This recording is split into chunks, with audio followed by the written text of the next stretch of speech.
జగన్ ప్రభుత్వం విద్యా వ్యవస్థలో పెను మార్పులు తీసుకొచ్చినట్లు గొప్పగా చెప్పుకుంటుంది. కానీ క్షేత్రస్థాయిలో పరిస్థితులు వేరుగా ఉన్నాయి. తాజాగా నెల్లూరు జిల్లాలో ఓ చిత్తు కాగితాల దుకాణంలో ప్రభుత్వ పాఠ్య పుస్తకాలు దర్శనమిచ్చాయి. ఈ సంఘటన అనంతసాగరం మండలంలో జరిగింది. ప్రభుత్వ పాఠశాలలో చదివే విద్యార్థులకు పంపిణీ చేయాల్సిన పుస్తకాలు ఎంఈఓ కార్యాలయంలో నిల్వ చేశారు. ఎంఈఓ సిబ్బంది కలిసి వాటిని అమ్మేసుకున్నారనే ఆరోపణలు వెల్లువెత్తుతున్నాయి.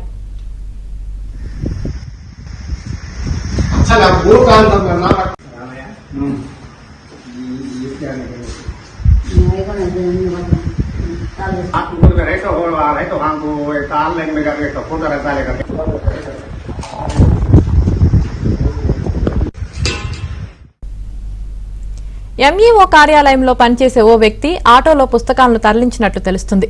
అయితే ఈ ఘటనపై తనకు ఎలాంటి సమాచారం లేదని ఎంఈఓ బాలకృష్ణారెడ్డి తెలిపారు. తన అనుమతి లేకుండా పాఠ్య పుస్తకాలను చిత్తు కాగితాల దుకాణానికి తరలించారని తెలిపారు. గత 2 రోజుల నుంచి కలువాయి ఎంఈఓ కార్యాలయంలో విధులు నిర్వహిస్తున్నట్లు చెప్పారు. ఇటువంటి సంఘటనలు పునరావృతం కాకుండా చూస్తామని తెలిపారు. పేద విద్యార్థులకు అందాల్సిన పాఠ్య పుస్తకాలని అమ్ముకోవడంపై స్థానికులు మండిపడుతున్నారు. బాధ్యులపై కఠిన చర్యలు తీసుకోవాలని డిమాండ్ చేస్తున్నారు.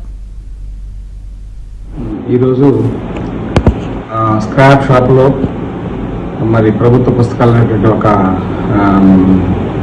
అంశాన్ని వాట్సాప్ ద్వారా చూడడం జరిగింది. మరి దీనికి సంబంధించి మా ఎంఆర్సీ కార్యాలయంలో గత 2 ఏళ్ళుగా అవుట్డేటెడ్ బుక్స్ ఏవైతున్నాయో ఎక్స్పైర్డ్ బుక్స్ అంటాం, అవి కొన్ని ఉన్నాయి. అవి వాటితో పాటు చదలబట్టుతూ ఉండటం వల్ల వాటిని ప్రాసెస్ చేసి వాటిని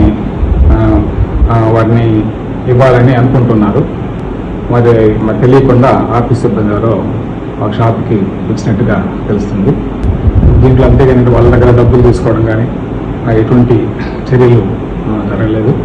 ఈ విషయాన్ని ఎవరో కావాలనే ఒక ఉద్దేశపూర్వకంగా చేసినట్టుగా తెలుస్తాను.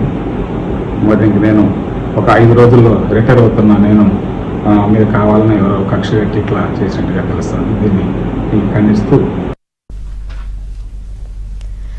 అనంతసాగరం మండలంలో చిత్తు కాగితాల దుకాణంలో ప్రభుత్వ పాఠ్య పుస్తకాలు దర్శనమిచ్చాయి. ఇదే విషయానికి సంబంధించి మరింత సమాచారం మా ప్రతినిధి మహేష్ అందిస్తారు. మహేష్. యామిని, అనంతసాగరం మండలం ఇది ఆత్మకూరు నియోజకవర్గంలో ఉంది. ఈ అనంతసాగరంలోని ఒక చిత్తు కాగితాలు అలాగే పాత ఇనప సామాన్లు కొనే ఒక షాప్ లో ప్రభుత్వ పాఠశాలల్లో పేద నిరుపేద విద్యార్థులకు అందివాల్సిన పాఠ్య పుస్తకాలు అక్కడ దర్శనమిచ్చాయి.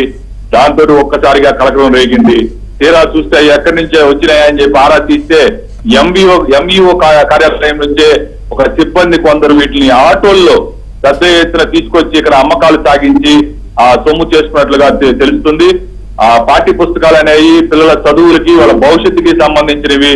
ప్రభుత్వ పాఠశాలల్లో వాళ్ళకి పేదలకి నిరుపేదల విద్యార్థులకు ఇవ్వాల్సినటువంటి పాఠ్య పుస్తకాలని ఏకంగా ఆటోల్లో వేసుకొని పెద్ద ఎత్తున తీసుకొచ్చి అమ్మకాలు సాగించి సొమ్ము చేసుకుంటూ ఉన్నారు. ఇదే విషయం పైన ఎంఈఓని అడిగితే బాలకృష్ణారెడ్డి ఆయన ప్రస్తుతం నేను కలువాయిలో విధులు నిర్వర్తిస్తున్నాను, అందువల్ల మనకేమీ తెలియదని చెప్తూ ఉన్నారు. అయితే విద్యాశాఖ వర్గాలు మాత్రం ఎంఈఓనే ఇదంతా కూడా చేశారు, బాలకృష్ణారెడ్డి ఆధ్వర్యంలోనే ఈ పాఠ్య పుస్తకాల అమ్మకాలు కొనసాగుతున్నాయని చెప్తున్నారు. ప్రతి ఏటా కూడా పెద్ద ఎత్తున ప్రభుత్వం నుంచి వచ్చే ఈ పాఠ్య పుస్తకాలని పిల్లలకి చేరటం లేదు. అవి చివరాఖరికి ఆ చెత్త ముగ్గునేటువంటి వాళ్ళకి ఆ చెత్త దుకాణాలకి వెళ్తూ ఉంది. అంత దారుణం అంటే ఇంత దారుణం ఎక్కడా చూడలేదంటూ ప్రజలందరూ కూడా తీవ్ర విమర్శలు వ్యక్తం చేస్తూ ఉన్నారు. ఒకవైపు జగన్ ప్రభుత్వం 5 ఏళ్లుగా చెప్తోంది విద్యా వ్యవస్థలో ఎన్నెన్నో మార్పులు తీసుకొస్తున్నాం, పిల్లల జీవితాలు బంగారు భవిష్యత్తును తీర్చిదిద్దుతున్నామని చెప్పి సీఎం జగన్ దగ్గర నుంచి దిగువ స్థాయి ప్రజాప్రతినిధులు చెప్తూ ఉంటారు. కానీ ఈ వాస్తవ పరిస్థితులు చూస్తే అందరినీ కూడా ఆశ్చర్యానికి గురి చేస్తున్నాయి.